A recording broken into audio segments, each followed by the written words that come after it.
Frères et sœurs, nous célébrons aujourd'hui le troisième dimanche de l'Avent de l'année liturgique A. C'est le dimanche du Gaudete ou de la joie face à l'imminence de la venue du Seigneur.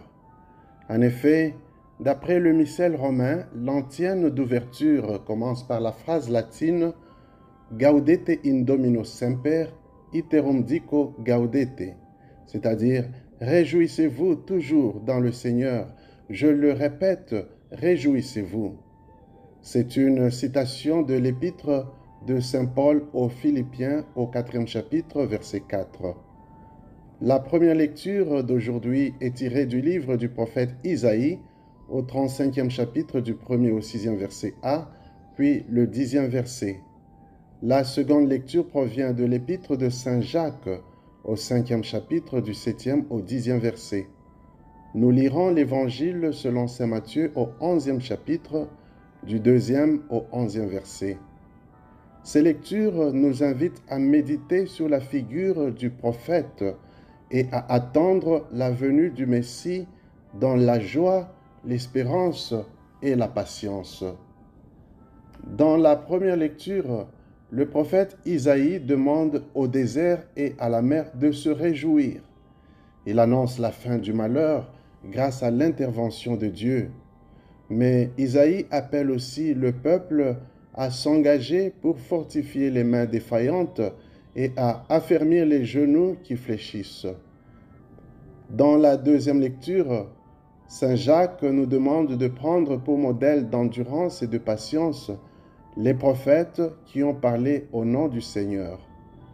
Quant à l'Évangile, il nous invite à nous inspirer de la figure de Jean-Baptiste comme prophète et à être attentifs aux signes messianiques et prophétiques que Jésus pose.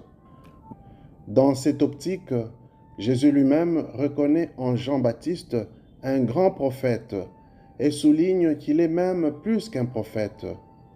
Pour Jésus, Jean n'est pas un homme sans personnalité, à l'instar d'un roseau qui se laisse agiter par le vent. C'est plutôt un homme ferme, qui d'ailleurs se trouve en prison parce qu'il a dénoncé l'immoralité d'Hérode, qui vivait avec la femme de son frère.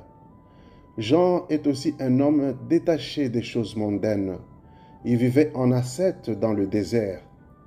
De plus, Jean est un homme humble qui se déclarait indigne de délier la courroie des sandales de Jésus. Marc 1, 7. En envoyant ses disciples demander à Jésus de confirmer s'il était celui qu'on attendait, Jean fait aussi preuve de discernement.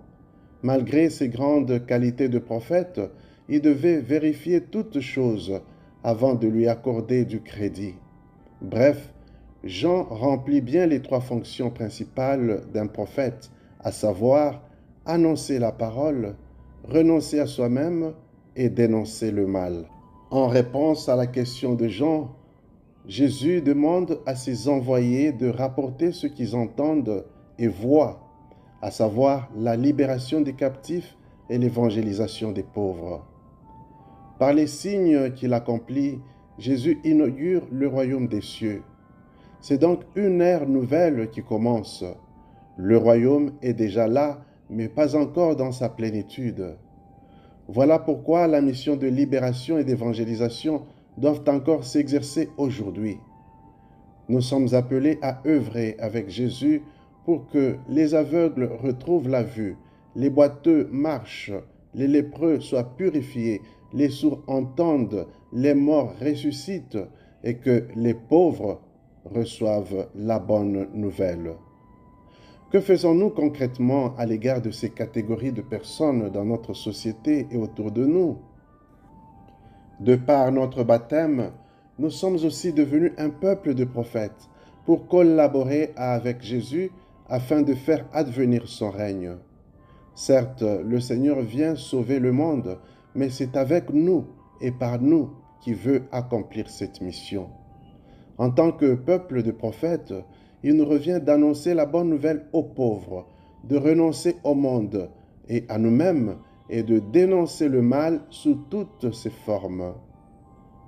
En ce dimanche de la joie face à l'imminence de la venue de Jésus, demandons au Seigneur de nous donner la grâce de nous engager pour libérer les captifs et évangéliser les pauvres, afin qu'augmente en eux aussi la joie de l'Évangile et la joie de la liberté des enfants de Dieu. Amen.